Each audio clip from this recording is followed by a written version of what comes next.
Today we're going to be talking about three important concepts in JavaScript: logical operators and operation, conditional operators, conditional operator and the operation, then math module in JavaScript. Right? I've went ahead and create my JavaScript file, title script.js, my HTML file, title index.html. Then I've done the connection at the base of the body element in my HTML file using the script element. All right, so I connected it together. Go ahead and do yours so I can be part of the class. All right, so let's proceed. We're going to be talking about, first of all, logical op- operators,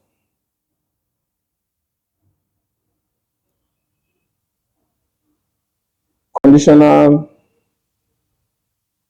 conditional operators, then maths module in JavaScript. So let's begin from conditional operators. We have three conditional operators in JavaScript, and they are the AND operator, the AND operator that is represented by the AND percent, comma, we have the OR operator, and represented by two vertical strokes, then we have the NOT operator, which is represented by the exclamation mark. So let's proceed, begin with the AND operator.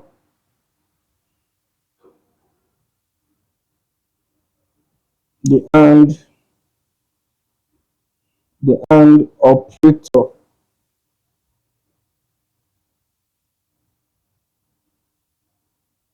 Okay, so the AND is used to compare between two operands.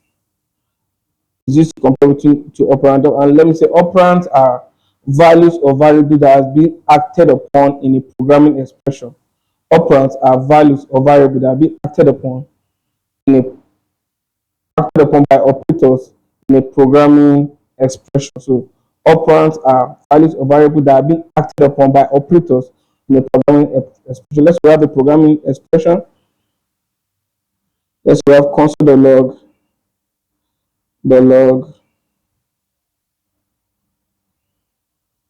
We have 50 is greater than 100, right?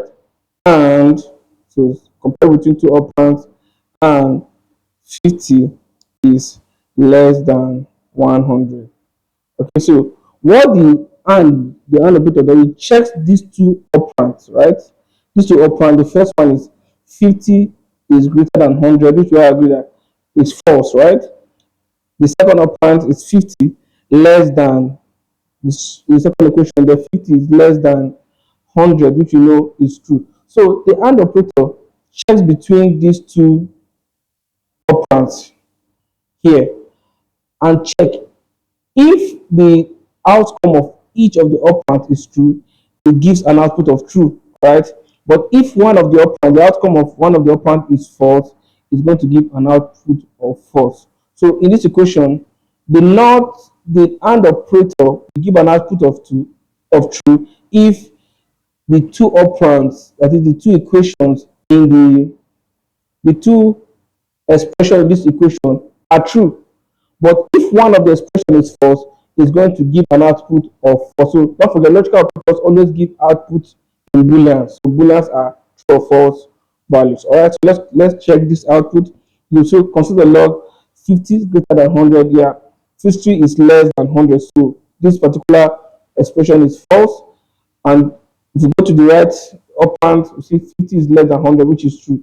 So the output in this expression will be false because the both expression do not give a true output. So let's check our console and see. Console, discover that we have false here. We have false here. So let's try another equation again. Console.log. Okay, so we can just begin and let's give a variable that we're comparing with. You can say, okay, let's sum, let num be equals to 200. All right, so we have num equals to 200. Now I can come and say, okay, console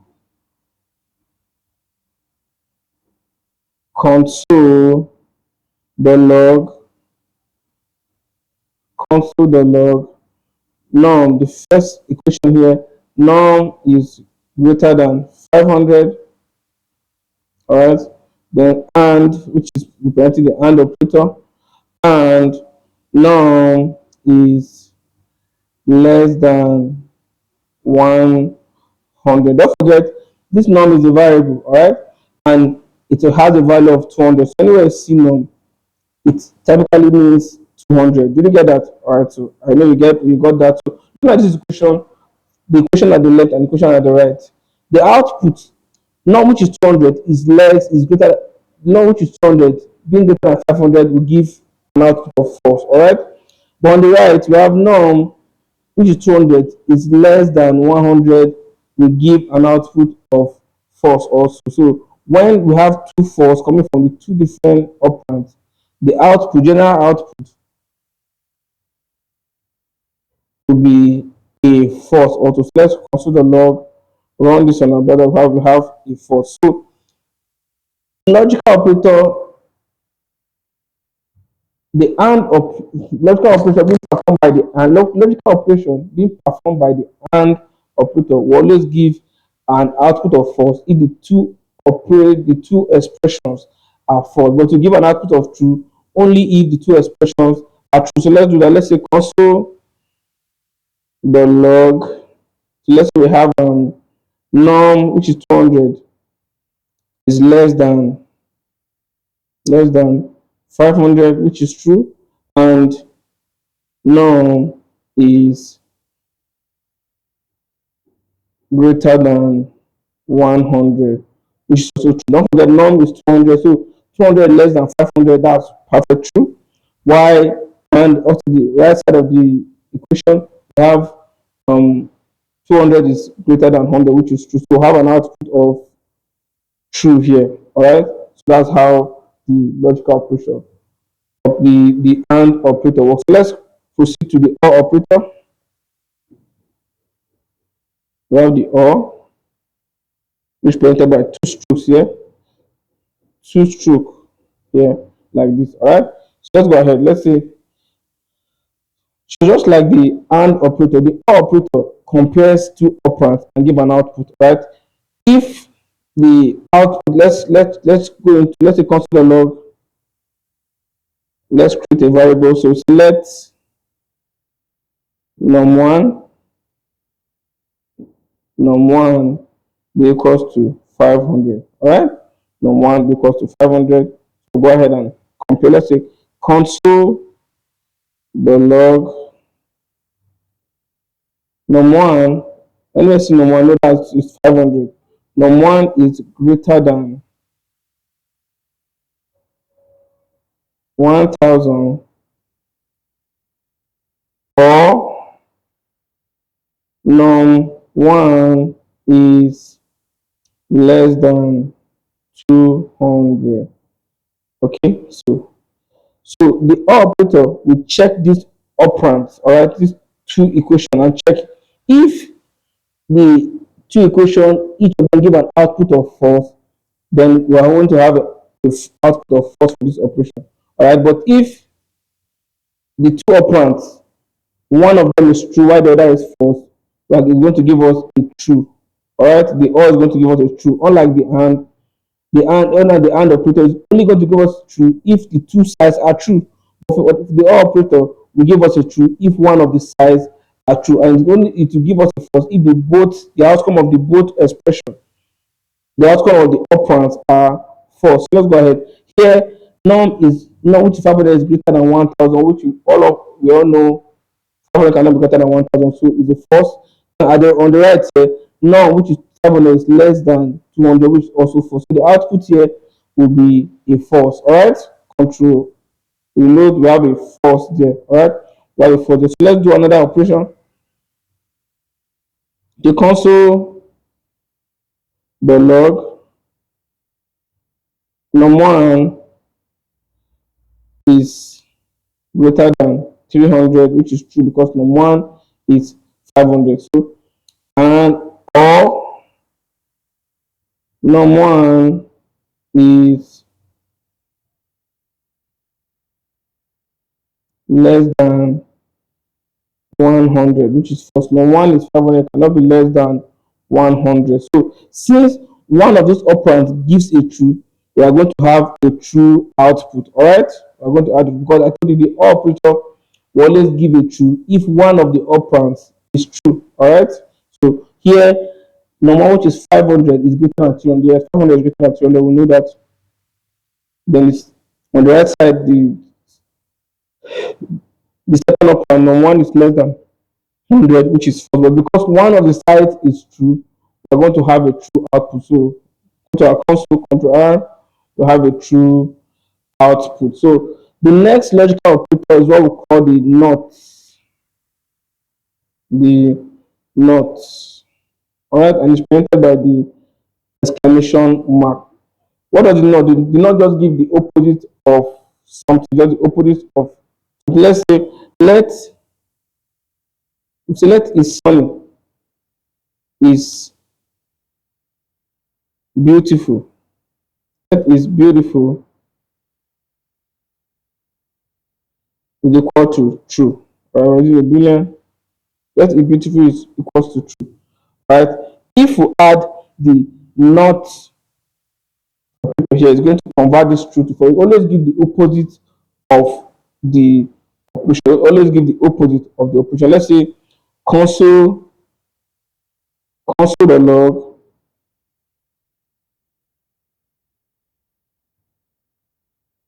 not is beautiful. So we're going to have a false here. All right. We're having a false. So the not operator, which is printed by the exclamation mark, or just give the opposite of a particular operation. It gives the opposite of a particular operation. Very, very powerful. So we're going to go straight to the conditional operator or the ternary operator. So this is used to the conditional operator or the ternary operator is used to compare. All right, it used to compare. It's used to compare two things. So let's go. Let's say we have this is the syntax for it.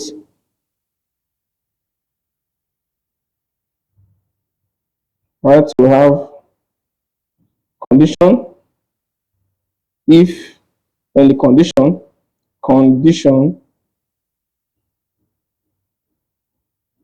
we have a condition here. So we have the output if the condition is met. We have the output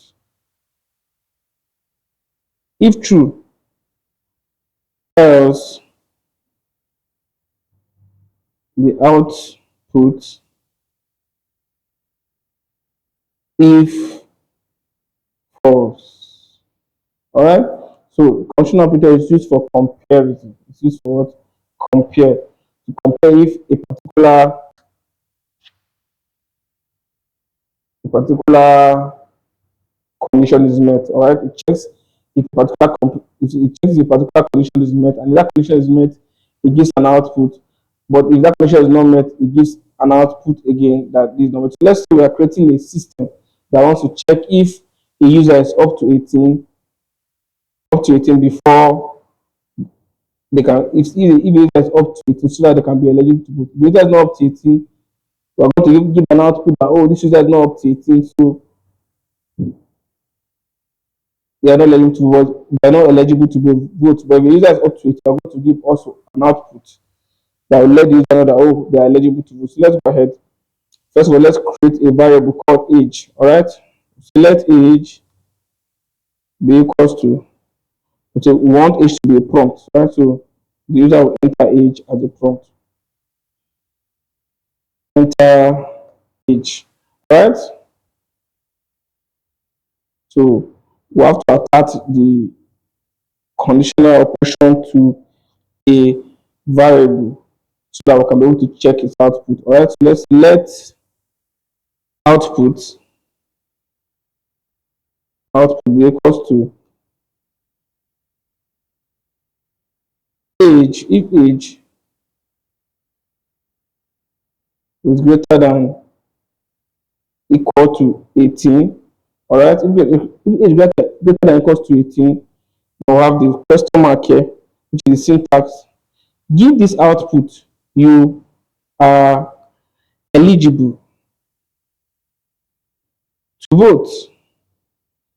Else, let the user know that they are not eligible. Else, you are not eligible to vote. You're not eligible to vote. All right. So this is the condition here using the scenario operator, the conditional operator.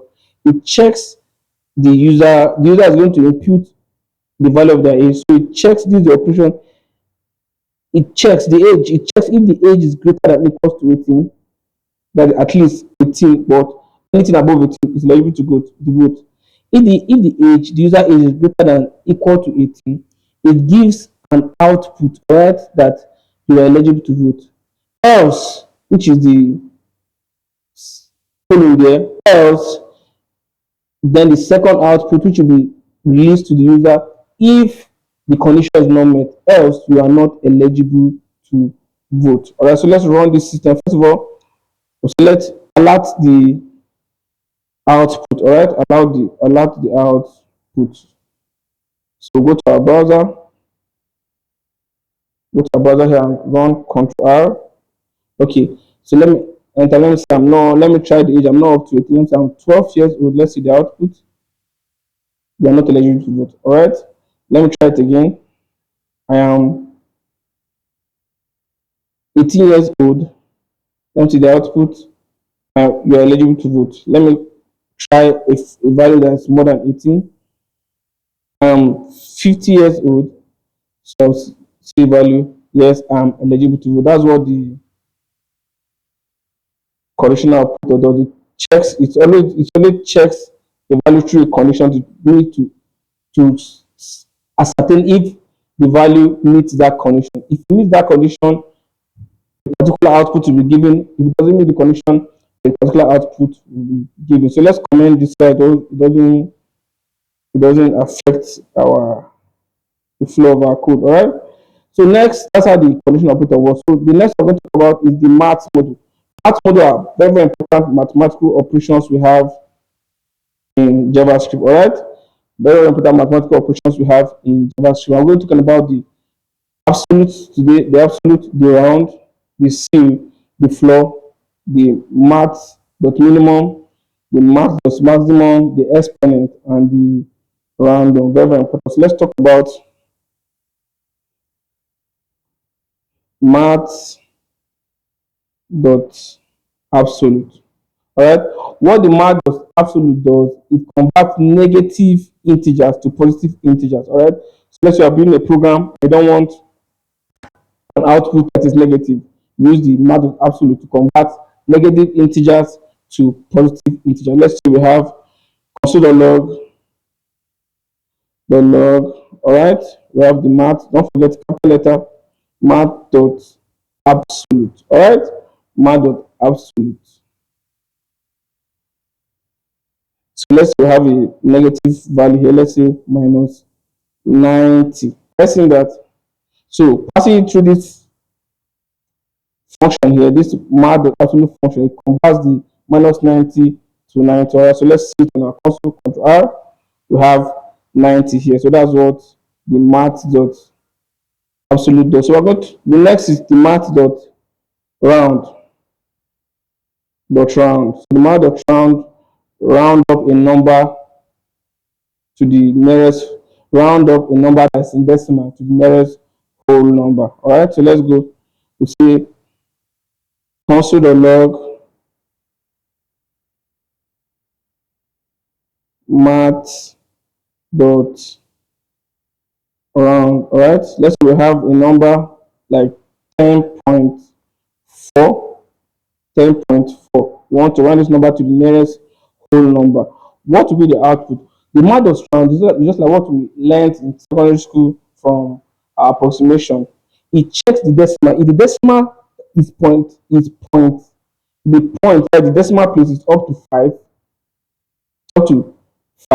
all right, is going to round it up. If it's not up to 5, it's like the way we have on our screen now, 10.4 is going to round it down to the nearest number. So, right, the output for this will be 10 because the point there is not up to 5. When it's up to 5 and it rounds it up, when it's not up to 5, it's rounded down. So, let's see the outcome of this.